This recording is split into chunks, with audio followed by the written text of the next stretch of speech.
Hello friends, आपका स्वागत है हमारे चैनल एवरीडे न्यू में। दोस्तों, रेलवे की नई भर्ती जीडीसीई के रिगार्डिंग एक बड़ी ऑफिशियल अपडेट अभी आई है। देखिए, सभी कैंडिडेट्स के लिए जो भी जीडीसी भर्ती में आवेदन किए हैं, इंपॉर्टेंट नोटिस आ चुकी है फ्रेंड्स, और रेलवे मंत्रालय की तरफ से ये आदेश दिए गए हैं, ये ऑफिशियल नोटिस पब्लिश किए गए हैं। देखिए फ्रेंड्स, ये नया नियम अभी लागू होने जा रहे हैं। Assistant loco pilot, technician, junior engineer, NTPC के गुड्स कार वाले पोस्ट की जो भर्तियां चल रही है जीडीसी के थ्रू, उसमें और यहाँ पे नॉर्मलाइजेशन का नया फॉर्मूला आ चुका है।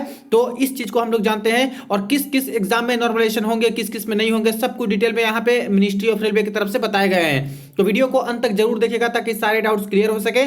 और जो लोग चैनल पे नए हैं वो जल्द से जल्द चैनल को सब्सक्राइब करके बेल बटन दबा दीजिएगा रेलवे भर्ती की पल पल की अपडेट के लिए।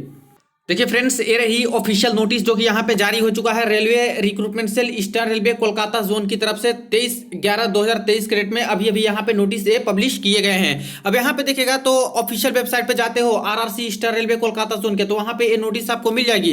इंपॉर्टेंट चीजें क्या है वो देख लीजिए। Important notice for candidate GDCE notification number RRC Eastern Railway. It is inform for all concerned that Railway Board has approved the normalization process of CBT for the post of ALP technician and train manager। अब यहाँ पे देखिए ALP technician लिख दिया था, तो technician लिखने की जरूरत नहीं है, यहाँ पे जेई होगा, क्योंकि आपको पता होगा कि जो जीडीसी की भर्ती है ALP टेक्नीशियन, जूनियर इंजीनियर और ट्रेन मैनेजर के पोस्ट पे भर्तियां चल रही है। तो यहाँ पे थोड़ा सा मिसप्रिंट हो चुका है, ध्यान दीजिएगा। तो यहाँ पे यही बोले गए हैं कि रेलवे बोर्ड यहाँ पे अब अप्रूव कर चुकी है कि क्या नया नॉर्मलाइजेशन का फॉर्मूला रहने वाला है जीडीसी की भर्ती में, क्योंकि 3 ग्रुप में इसको डिवाइड किया गया है दोस्तों। अब 3 ग्रुप में है, तो एएलपी टेक्नीशियन फर्स्ट ग्रुप में रखा गया है, सेकंड ग्रुप में यहाँ पे रखा गया है जेई वाली के लिए, और थर्ड ग्रुप में यहाँ पे रखा गया है ट्रेन मैनेजर यानी गुड्स कार्ड वाले पोस्ट के लिए। तो कई सारे छात्र हैं जो कि यहाँ पे तीनों के तीनों ग्रुप के एग्जाम के लिए एलिजिबल हैं, कई सारे छात्र 2 ग्रुप के एग्जाम के लिए एलिजिबल हैं, कई सारे छात्र इन 2 ग्रुप के लिए, और कई सारे इन 2 ग्रुप के लिए। तो इसलिए यहाँ पे नॉर्मलाइजेशन फॉर्मूला बिल्कुल अलग हो जाता है कि आखिर किस प्रकार से यहाँ पे नॉर्मलाइजेशन किया जाए, कौन कौन से एग्जाम में कितने कितने कैंडिडेट बैठेंगे, कितने शिफ्ट में होंगे। और ये तो आपको भली भांति पता होगा कि एक से अगर ज्यादा शिफ्ट में एग्जाम हुए तभी नॉर्मलाइजेशन यहाँ पे दोस्तों आती है, वरना अगर एक शिफ्ट में पूरा का पूरा एग्जाम कंडक्ट होता है तो कोई नॉर्मलाइजेशन की प्रक्रिया अपनाई नहीं जाती है। तो फाइनली यहाँ पे जो है अप्रूव कर दिया है रेलवे बोर्ड ने कि नया नॉर्मलाइजेशन का फॉर्मूला क्या होने वाला है इस जीडीसी की भर्ती में। The methodology for calculation of percentile score and normalized marks for qualifying from percentile score is enclosed herewith in annexures. अब 2 तरह के मार्क्स यहाँ पे निकलेंगे, आपके रॉ मार्क्स आएंगे, उसके बेसिस पे परसेंटाइल स्कोर निकाला जाएगा, और उस परसेंटाइल स्कोर और रॉ मार्क जो आपके मार्क्स होते हैं उनको मिला करके यहाँ पे नॉर्मलाइज्ड मार्क्स निकाला जाएगा। अब नॉर्मलाइजेशन ऐसी प्रक्रिया है जहाँ पे कई सारे छात्र हैं जो यहाँ पे घबरा जाते हैं, और घबराने वाली भी बात है कि क्योंकि एक तरह से दोस्तों लक फैक्टर जैसा हो जाता है। आज तक जितने भी एग्जाम में नॉर्मलाइजेशन हुए हैं, चाहे एसएससी की बात कर लें, चाहे 2018 से मैं वीडियो बना रहा हूँ यहाँ पे रेलवे की एग्जाम की बात कर लें, कई सारे छात्र जिनके मार्क्स अच्छे खासे बढ़ जाते हैं वो तो खुश रहते हैं, लेकिन कई सारे छात्र जिनके मार्क्स घटा दिए गए या फिर जिनके नहीं बढ़े, उनके साथ बहुत एक तरह से धोखा की टाइप का हो जाता है। तो ये किसी को आज तक समझ नहीं आया कि आखिर नॉर्मलाइज्ड मार्क्स में कैसे कैसे किसी के मार्क्स कितने बढ़ा दिए गए, किसी के क्यों घटा दिए गए, किसी के क्यों नहीं घटाए गए, किसी के 1-2 मार्क्स से क्यों बढ़ाए गए। तो ये सारी चीजें हैं, लेकिन ये लोग बोलते हैं कि एक मैथमेटिकल फॉर्मूला हमारी है, तो वो भी हम लोग देख लेते हैं। अब जो चीजें हैं यहाँ पे बता दिए गए हैं। देखिए, ये रही फुल नोटिस जो मेथोडोलॉजी इन्होंने जारी किया है। Methodology for calculation of percentile score and normalised marks from percentile score. अब सारे के सारे जोन, जितने भी जोन हैं, सभी जोन वाले छात्र के लिए ये दोस्तों रूल है वो सेम होगा, और सारे जोन के वेबसाइट पे यहाँ पे नोटिस धीरे धीरे देखने को मिल जाएगी। ये तो आई है ईस्टर्न रेलवे कोलकाता जोन से, लेकिन ये सभी जोन के लिए इंपॉर्टेंट है क्योंकि common railway recruitment cell ministry of railway government of India की तरफ से जारी कर दिया गया। तो सभी के लिए सेम रूल रहेगा, सारे जोन वालों के लिए। यहाँ पे सबसे पहले बात करें तो for ALP technician and train manager post. अब कुछ जोन में देखिए एएलपी टेक्नीशियन की भर्ती निकली है और ट्रेन मैनेजर की, और कहीं पे जेई की नहीं निकली, कहीं पे एएलपी टेक्नीशियन और जेई की निकली है तो ट्रेन मैनेजर की नहीं निकली। तो ऐसे हैं, तो जिस जोन में सारे के सारे पोस्ट हैं उन सभी पे लागू होगा जैसे जैसे बताए गए हैं, और कहीं कहीं पे जो पोस्ट नहीं है उस पर नहीं लागू होगा। फर्स्ट पॉइंट में ही इन्होंने मेंशन किया है CBT for ALP technician with ITI trade for part B. देखिए, पार्ट ए पार्ट बी का आपका पेपर होगा जो कि एएलपी टेक्नीशियन के लिए होता है। तो जो पार्ट बी है उसके लिए बताया गया है post group 1 shall be conducted in 1 shift, यानी पार्ट बी का जो पेपर होगा सिर्फ और सिर्फ दोस्तों एक ही शिफ्ट में कंडक्ट करा लिया जाएगा। और सीबीटी फॉर टेक्नीशियन विद 10+2, यानी जो एसएनटी वाले पोस्ट, सिग्नल टेलीकॉम वाले पोस्ट के लिए आवेदन करेंगे 10+2 के लिए, फिजिक्स और math, for part B post group 1 shall be conducted in another shift. तो एक शिफ्ट में कंडक्ट करा लिया जाएगा जो आईटीआई ट्रेड वाले हैं, और दूसरे शिफ्ट जो सेकंड शिफ्ट होगा उसमें सिर्फ और सिर्फ अकेले फिजिक्स और मैथ वाले छात्र होंगे। उनके लिए टेक्नीशियन वाले पोस्ट के लिए अलग से एक शिफ्ट में पूरा का पूरा ये एग्जाम कंडक्ट करा लिया जाएगा। There shall be no requirement of normalisation within the shift. इसीलिए जो एएलपी टेक्नीशियन वाले पोस्ट हैं उसमें कोई भी नॉर्मलाइजेशन की जरूरत नहीं पड़ेगी, और 10+2 यहाँ पे एसएनटी वाला पोस्ट टेक्नीशियन है उसमें भी कोई नॉर्मलाइजेशन की जरूरत नहीं पड़ेगी, क्योंकि अलग अलग ही यहाँ पे एक एक शिफ्ट में पूरा का पूरा एग्जाम कंडक्ट करा लिया जाएगा। तो ठीक है, एक शिफ्ट में हो जाएगा तो कोई नॉर्मलाइजेशन नहीं होगा, और होनी भी यही चाहिए फ्रेंड्स। कोई नॉर्मलाइजेशन का प्रक्रिया बीच में नहीं आनी चाहिए, क्योंकि कुछ छात्र के मार्क्स अच्छे होते हैं, बढ़ जाते हैं, तो उनके लिए तो खुशी वाली बात होती है, जॉब भी लग जाती है। और कुछ छात्र जो मेरिटोरियस हैं उनके मार्क्स घटा दिए गए ये बोल करके कि आपका शिफ्ट ईजी था, तो उनके लिए एक तरह से धोखेबाजी टाइप का हो जाता है। कंप्लेन भी रहते हैं हमेशा कि सर गलत तरीके से नॉर्मलाइजेशन हुए हैं। अब यहाँ पे देखिए there shall be no requirement, तो ऐसे केस में एक शिफ्ट में होगा तो कोई नॉर्मलाइजेशन नहीं होगा। सेकंड में देखिए बताया गया है to rank candidates with ITI trade who are also eligible for technician grade 3 and technician grade 1 signal percentile equivalence method shall be adopted. अब देखिए जिनके अच्छे खासे मार्क्स रहेंगे, आईटीआई ट्रेड वाले हैं, जो रैंक कैंडिडेट वाले हैं, और टेक्नीशियन ग्रेड 3 के लिए अगर आवेदन किए हैं, और कई जोन में दोस्तों टेक्नीशियन ग्रेड 1 सिग्नल का भी पोस्ट दिया गया है जो कि काफ़ी अच्छी पोस्ट है एक तरह से, तो अगर दोनों के लिए एलिजिबिलिटी रखते हैं तो ऐसे केस में परसेंटाइल इक्विवेलेंस मेथड जो है वो यहाँ पे अपनाया जाएगा। तो जो परसेंटाइल आपके मार्क्स निकलेंगे रॉ मार्क्स के बेसिस पे, उसके बाद उसके इक्विवेलेंट मार्क्स निकाल करके उसके बेसिस पे सिलेक्शन आपका किया जाएगा कि टेक्नीशियन ग्रेड 3 में आपका सिलेक्शन हो सकता है या फिर टेक्नीशियन ग्रेड 1 में हो सकता है, और कितने ऐसे कैंडिडेट हैं उसको देखते हुए कि किनके मार्क्स मेरिट में ज़्यादा आ रहे हैं उनको पहले लिया जाएगा। तो ये सब चीजें हैं। नेक्स्ट है CBT for train manager shell be conducted in 3 shift. अब यहाँ पे देखिए जो ट्रेन मैनेजर का पोस्ट है गुड्स कार्ड वाली, उसमें 3 शिफ्ट में आपके एग्जाम लिए जाएंगे। अब हर जोन में दोस्तों जहां जहां गुड्स कार्ड की पोस्ट निकली है उसमें सबसे ज्यादा लोग आवेदन किए हैं, क्योंकि नॉर्मल ग्रेजुएशन मांगा जाता है इसमें, और मैक्सिमम लोग तो ग्रेजुएट होते ही हैं, तो इसीलिए यहाँ पे कैंडिडेट की संख्या ज्यादा है, इसलिए एक से ज्यादा शिफ्ट में एग्जाम होगा और 3 शिफ्ट में एग्जाम होगा। इसका मतलब है कि आपके नॉर्मलाइजेशन ट्रेन मैनेजर वाले पोस्ट पे किए जाएंगे। For normalisation across shift for train manager the percentile equivalence method shall be adopted, और इसलिए यहाँ पे परसेंटाइल इक्विवेलेंस मेथड जो है एडॉप्ट किया जाएगा, यानी रॉ मार्क्स से पहले परसेंटाइल निकाला जाएगा, परसेंटाइल के बाद नॉर्मलाइजेशन निकाला जाएगा। अब मेथडोलॉजी बताया गया है कि परसेंटाइल स्कोर का मेथडोलॉजी क्या होता है। तो सबसे पहले बोला गया है percentile score are score based on relative performance of all those who appear for the examination. जितने लोग एग्जाम में बैठेंगे तो उनके रिलेटिव मार्क्स हैं, उनको देखते हुए परसेंटाइल स्कोर निकाले जाते हैं कि एक कैंडिडेट से आप अलग कैसे हो, इनसे आपकी तुलना की जाती है कि आप इनके तुलना में आपके परसेंटाइल कितने हैं, जो टॉपर हैं उनके तुलना में आपके परसेंटाइल कितने हैं, आपसे जो कम मार्क्स लाए हैं या फिर आपके बराबर लाए हैं उससे आप कितना बेहतर हो, तो ये सबसे परसेंटाइल निकाला जाता है। The marks obtained are transformed into a scale running from 100 to 0 for the shift examinee। और ये जो परसेंटाइल होता है 0 से लेकर 100 के बीच में आपके रहते हैं, किन्हीं के 99 परसेंटाइल आते हैं, किन्हीं के 90 परसेंटाइल आते हैं, 80 परसेंटाइल, 85 परसेंटाइल, कई सारे एग्जाम में परसेंटाइल आप लोग देखे होंगे। कई स्टेट गवर्नमेंट के भी एग्जाम कहीं कहीं होते हैं, जैसे कि आपका यूपी का जो एग्जाम होता है पेट का पीईटी वाली, उसमें भी देखे हो कि परसेंटाइल के बेसिस पे आपका जो टीचिंग वाली जो एग्जामिनेशन सीटेट और सारी चीज़ होती है उसमें परसेंटाइल बेसिस पे निकलते हैं। तो वही परसेंटाइल के बारे में बताया जा रहे हैं। इस बार जो ग्रुप डी की भर्ती हुई थी 2018 में, वहां पे भी दोस्तों देखा होगा आप लोगों ने कि रॉ मार्क्स के बेसिस पे परसेंटाइल मार्क्स निकाले थे, उसके बाद नॉर्मलाइज्ड मार्क्स निकाले थे। The percentile score is not the same as the percentage of marks obtained. और यहाँ पे एक चीज और इन्होंने बोला है कि इसको गलत ना समझा जाए, जो परसेंटाइल स्कोर है बिल्कुल अलग है परसेंटेज ऑफ मार्क्स से।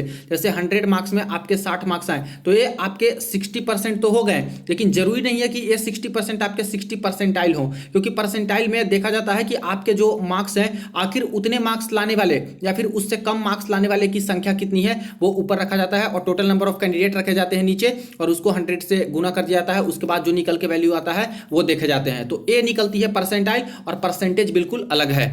ठीक है, नेक्स्ट यहां पे बताया गया है the percentile score indicates the percentage of candidate, percentile score percentage of candidate that have scored equal to or below same और lower raw score of each shift will get the same percentile of 100 which is desirable. यही बोला गया है कि percentile score ऐसा होता है कि आपके मार्क्स के बराबर या फिर आपके मार्क्स से कम कितने लाए हैं उससे तुलना की जाती है आउट ऑफ 100 में। The marks obtained in between the highest and lowest score are also converted to appropriate percentile, और हाइएस्ट और लोएस्ट स्कोर रहते हैं उसको भी अप्रोप्रिएट परसेंटाइल में कन्वर्ट किया जाता है।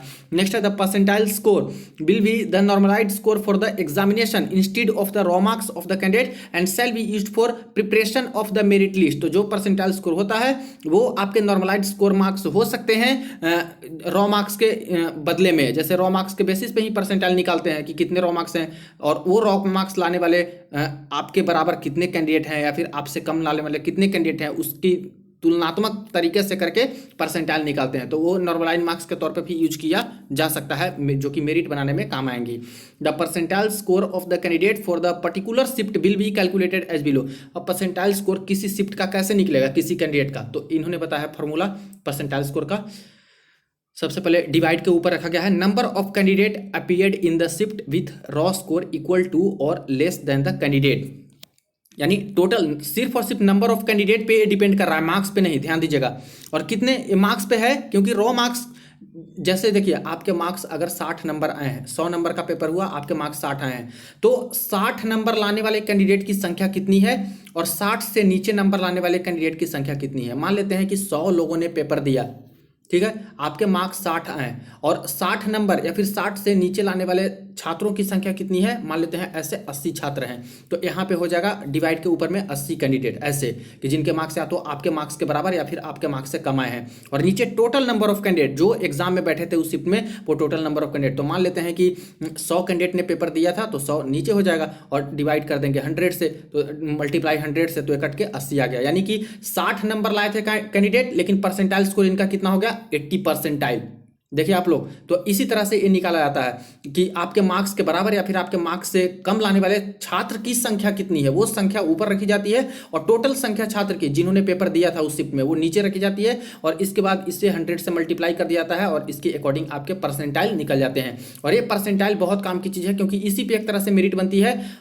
इसके बाद एक और प्रोसेस होता है नॉर्मलाइजेशन का, जो कि किसी को समझ में नहीं आज तक आया है कि कैसे नॉर्मलाइजेशन करते हैं, तो वो भी देखेंगे। तो मेनली यही परसेंटाइल होता है, लेकिन इसके बाद नॉर्मलाइजेशन कर देते हैं, तो नॉर्मलाइजेशन के बेसिस पे ही आपकी मेरिट बनाते हैं ये लोग, रेलवे वाले। बाकी और का तो पता नहीं, लेकिन रेलवे वाले तो नॉर्मलाइजेशन निकाल के ही उसी पे करते हैं मेरिट।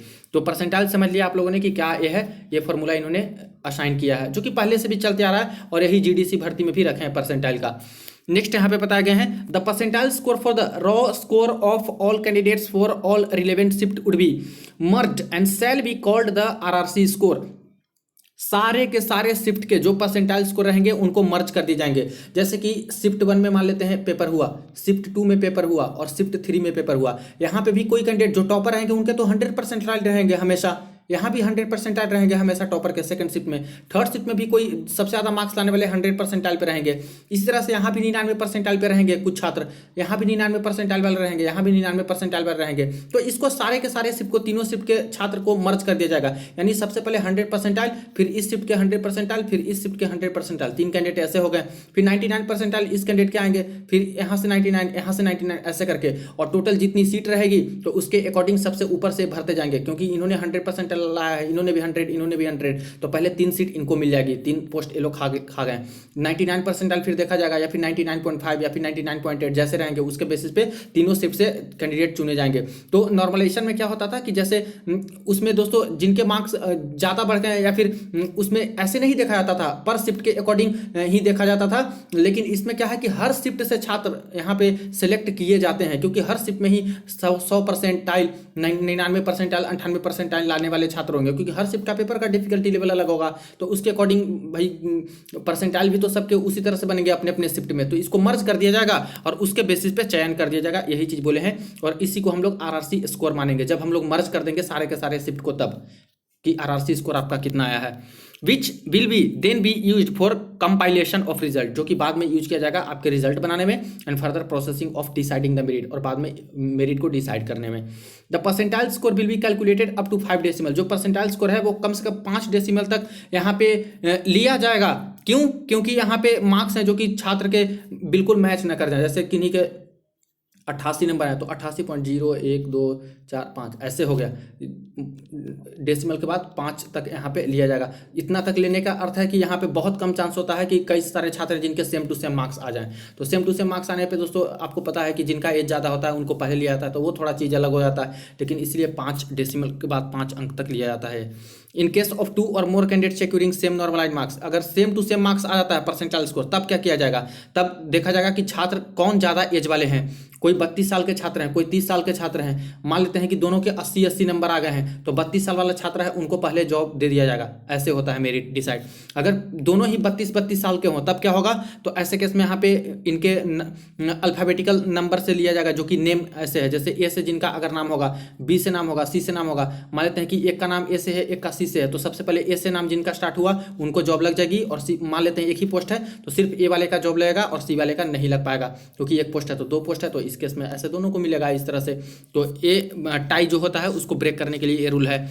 इसके बाद in order to finalise the merit based on percentile score as mentioned above, it is necessary to include only those candidate in the merit who have secured minimum. एक चीज और बोला गया है कि जो मिनिमम क्वालिफाइंग मार्क्स लाएंगे उन्हीं का यहाँ पे परसेंटाइल बनेगा।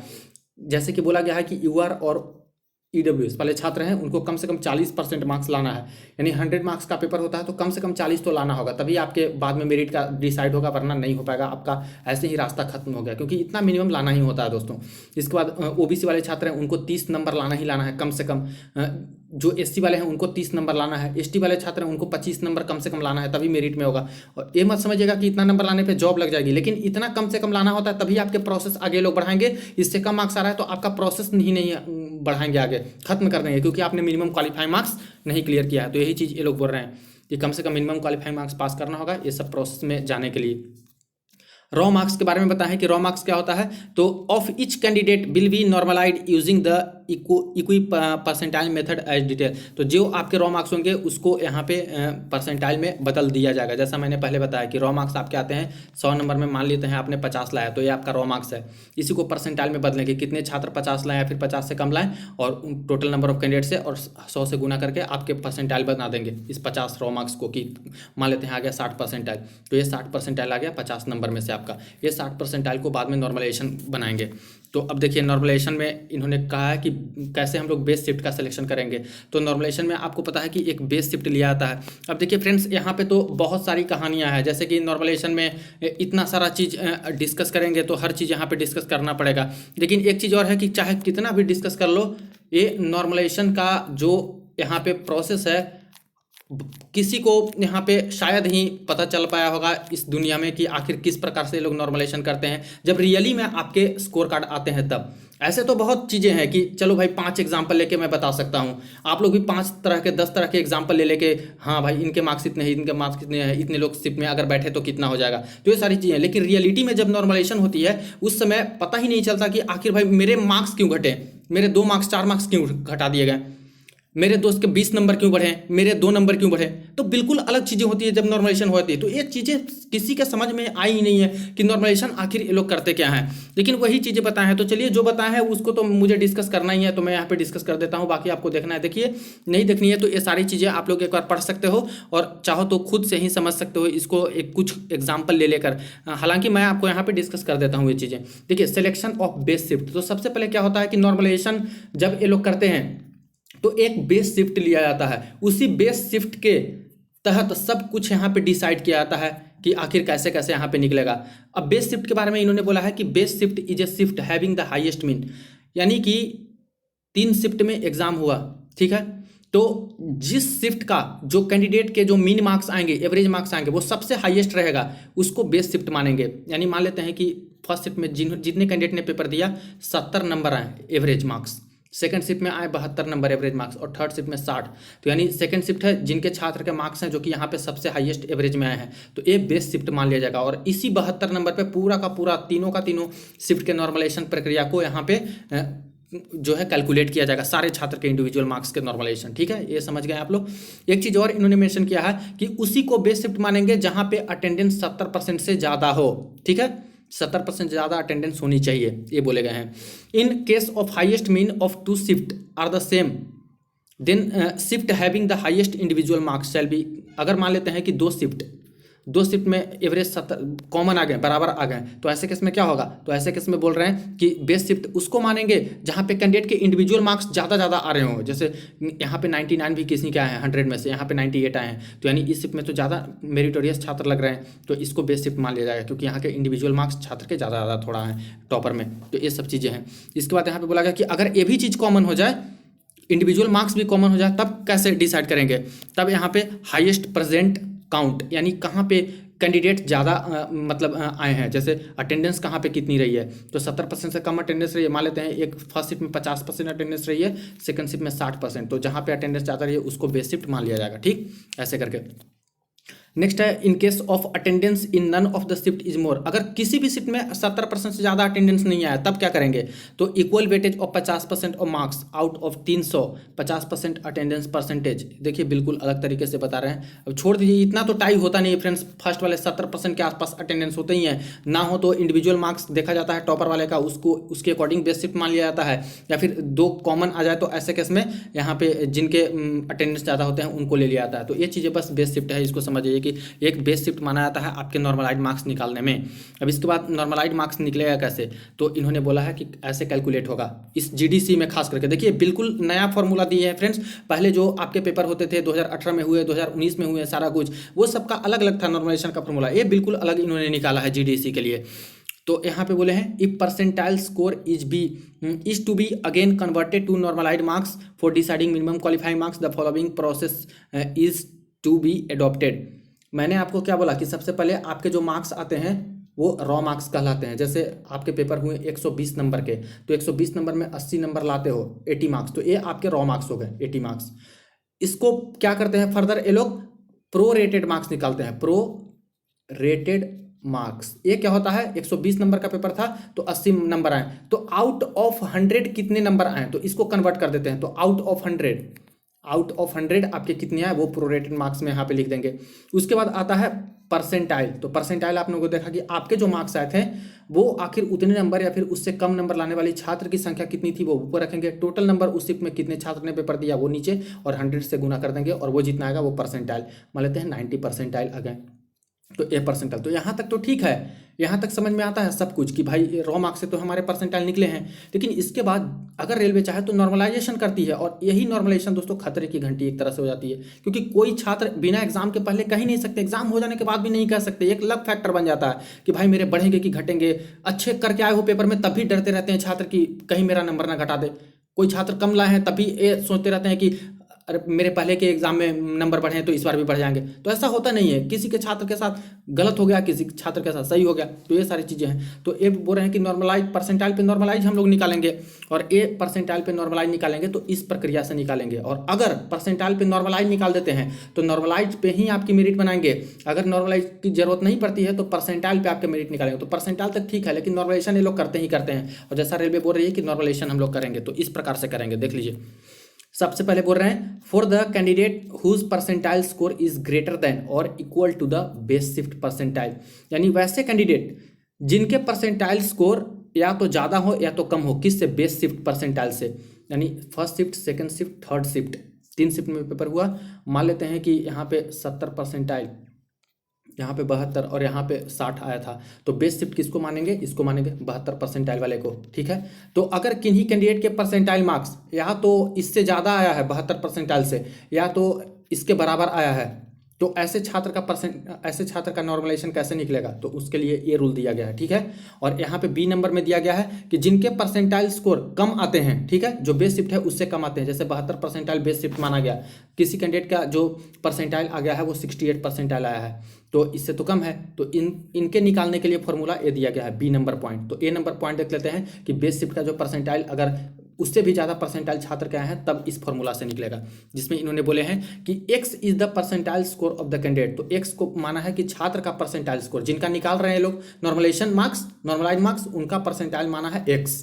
ठीक है, if X percentile score is found in base shift, अगर बेस शिफ्ट में आपके जो परसेंटाइल है वो आते हैं, then corresponding marks are directly available, तो आपके कोरेस्पॉन्डिंग मार्क्स है वो डायरेक्टली अवेलेबल करा दिया जाएगा। Otherwise following formula of interpolation is to be used, this formula is nothing but interpolation formula. अगर बेस शिफ्ट के बराबर ही आपका आता है तो ऐसे केस में बोल रहे हैं कि वो आपको डायरेक्टली अवेलेबल करा दिया जाएगा मार्क्स उतना, लेकिन इसके अलावा भी कुछ मार्क्स आपके रहते हैं परसेंटाइल, तो इसके लिए ये फार्मूला दिया गया है जिसमें बोले हैं एन है नॉर्मलाइज मार्क्स। अब इसमें इस तरह के y2 minus y1 divided by x2 minus x1 और इनटू मल्टीप्लाई है x माइनस x1 और प्लस लास्ट में y1 है। अब ये सब एक एक करके बताए हैं कि x2 क्या है, intermediate higher percentile score in base shift, base shift जो 72 परसेंटाइल था उसका जो हाईएस्ट परसेंटाइल छात्र के आए हैं वो आखिर कितने हैं, तो ए परसेंटाइल x2 माना है, ठीक है कि हाईएस्ट वाला। इसके बाद x1 इमीडिएट लोअर परसेंटाइल, उस बेस शिफ्ट में सबसे लो परसेंटाइल लाने वाले छात्र कौन है, तो वो x1 इसका माना है, ठीक। तो x2 माइनस x1 यहाँ पे कर देंगे जो कि डिवाइड के नीचे रहेगा, x2 माइनस x1 ऐसे हाईएस्ट वाला परसेंटाइल माइनस लोएस्ट वाला परसेंटाइल। इसके बाद y2 क्या है, is the marks corresponding to x2 percentile score in base shift. अब x2 यानी जो हाईएस्ट परसेंटाइल लाए थे छात्र, तो उस छात्र का मार्क्स क्या था उस हाईएस्ट परसेंटाइल वाले का, तो वो मार्क्स ऊपर आएगा जो कि y2 रहेगा, ठीक है। वो नीचे परसेंटाइल है, परसेंटाइल माइनस परसेंटाइल और ऊपर मार्क्स माइनस मार्क्स ऐसे है। फिर इसके बाद नीचे है y1 क्या है, जो lowest correspondence x1 percentile score in base shift, यानी x1 क्या था लोएस्ट मार्क्स, तो लोएस्ट मार्क्स x1 परसेंटाइल में y1 क्या है लोएस्ट मार्क्स, तो लोएस्ट मार्क्स हाईएस्ट मार्क्स को लोएस्ट मार्क्स हाईएस्ट मार्क्स में से लोएस्ट मार्क्स यहाँ पे माइनस कर देंगे रॉ मार्क्स वाली, ठीक। और नीचे परसेंटाइल वाले है highest percentile minus lowest percentile. अगर किसी छात्र का नॉर्मलाइजेशन निकाल रहे हैं तो ये फॉर्मूला होगा। और इसके बाद क्या है गुणा करना है, और इसके बाद क्या है x माइनस x1। अब x क्या था छात्र का, जिस छात्र का निकाल रहे हैं उसका परसेंटाइल क्या है, तो उसके परसेंटाइल जितना आएंगे उसको उससे माइनस कर देंगे क्या x1। अब x1 क्या था लोएस्ट परसेंटाइल, देखिए सबसे लोएस्ट उस बेस शिफ्ट में लोएस्ट परसेंटाइल कितना है उसको यहाँ पे माइनस कर देंगे और ये गुना में इसको बदल देंगे, इससे इसका गुना कर देंगे। और इसके बाद भी एक और फॉर्मूला है प्लस करके y1 करना है। अब y1 क्या था सबसे लोएस्ट परसेंटाइल जो बेस शिफ्ट का था उसके मार्क्स कितने हैं, मार्क्स जो सबसे लोएस्ट परसेंटाइल आने वाले छात्र हैं उसका मार्क्स कितना था, तो वो मार्क्स प्लस कर देंगे ऐड कर देंगे और इससे जो निकलेगा वो उस छात्र का नॉर्मलाइजेशन मार्क्स निकलेगा। तो समझिए कितना पेचीदा टाइप का है, लेकिन जो फॉर्मूला है मैथमेटिकल तो ऐसे देखने में लगता है कि बहुत आसान है भाई ऐसे निकाल लेते हैं, जब लेकिन नॉर्मलाइजेशन हो के जब आपके स्कोर कार्ड में मार्क्स आते हैं तब वहाँ पर दिक्कत होती है कि मेरे घट कैसे गए मेरे बढ़ कैसे गए, तो वहाँ पर प्रॉब्लम हो जाती है। तो ये सारी चीज़ें हैं, शायद मैं आपको समझा पाया हूँगा इजली। इस तरह से एग्जाम्पल लेके आप लोग समझ सकते हो, खुद कुछ एग्जाम्पल लेके आप लोग समझ सकते हो। वैसे समझाना चाहें तो यहाँ पे 1-1 घंटे की वीडियो बन जाएगी। तो ये चीज़ है। दूसरी चीज़ यहाँ पे बताएं है कि जिनके कैंडिडेट के मार्क्स है जो बेस शिफ्ट का परसेंटाइल मान ले 72 माने थे हम लोग सेकंड शिफ्ट को बेस परसेंटाइल, तो अगर उससे कम परसेंटाइल आता है, मान लेते किसी के 68 आ गए किसी के 65 आ गए, तो बेस शिफ्ट से तो कम परसेंटाइल है तो उनका इस फॉर्मूला से निकलेगा। इसमें y1 है उसको माइनस कर देंगे, y2 minus y1 divided by x2 minus x1 और इंटू x माइनस x1। तो इसमें क्या था, इसमें था कि लास्ट में हम लोग y1 को जोड़ देते थे, यानी सबसे कम मार्क्स लाने वाले छात्र उस बेस शिफ्ट के मार्क्स को जोड़ देते थे। और यहाँ पे क्या करेंगे कि सबसे कम जो मार्क्स लाए हैं उस मार्क्स से यहाँ पे इस प्रोसेस को पूरा फॉलो करते हुए माइनस करेंगे।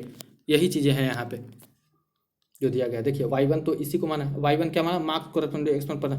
अच्छा इसमें y1 को क्या माना है x1 is the highest percentile और y1 को माना है हाईएस्ट, यहाँ पे हाईएस्ट स्कोर वाला का माना है। तो हाईएस्ट मार्क्स जितना हाईएस्ट मार्क्स रहेगा छात्र का उस बेस शिफ्ट में उससे ये सारा प्रोसेस करके और माइनस कर देंगे उससे, ठीक।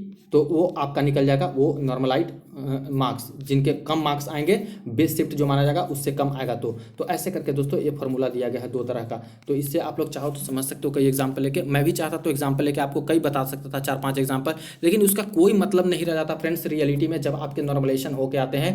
हालांकि देखा जाए तो छात्र यही चाहते हैं नॉर्मलाइजेशन के बाद कि काश नॉर्मलाइजेशन का प्रक्रिया नहीं होता, नहीं जो हमने मार्क्स लाया है उसी के बेसिस पे हमारे सिलेक्शन होते हैं। क्योंकि कई छात्र होते हैं जिनके बहुत अच्छे मार्क्स रहते हैं उनके मार्क्स घटा देते हैं, मान लेते हैं कि 4 नंबर से उनका सिलेक्शन हो जाता और लेकिन 4 नंबर घटा दिए तो इनका सिलेक्शन रुक गया।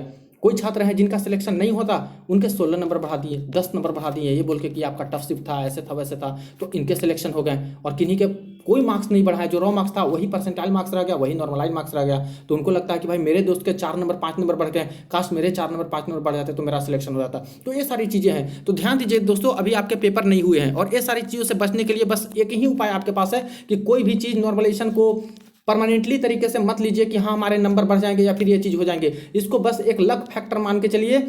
अपनी मेहनत पे दोस्तों आप लोग कायम रहो कि हाँ हमें अच्छे मार्क्स लाने हैं। सबसे ज़्यादा कोशिश कीजिए कि जितना से जितना ज़्यादा हो सके इस जीडीसी भर्ती में मार्क्स लाएं, तभी आपका कुछ ना कुछ हो सकता है। वरना नॉर्मलाइजेशन के भरोसे पे रह गए, इसको लक फैक्टर की तरह ही देखिए कि अगर मार्क्स बढ़ गए तो बहुत अच्छा है, घटना नहीं चाहिए या फिर कम नहीं बढ़ना चाहिए। और बाकी अपने मेहनत पे काम करें कि हाँ हम इतना ही मार्क्स ले आए ताकि नॉर्मलाइजेशन से मुझे कोई फर्क ना पड़े। तो कोशिश कीजिए यही कि अच्छे से अच्छे मार्क्स लाएं। रॉ मार्क्स 120 का पेपर हो रहा है तो कोशिश कीजिए 80 प्लस लाएं, 70 प्लस लाएं।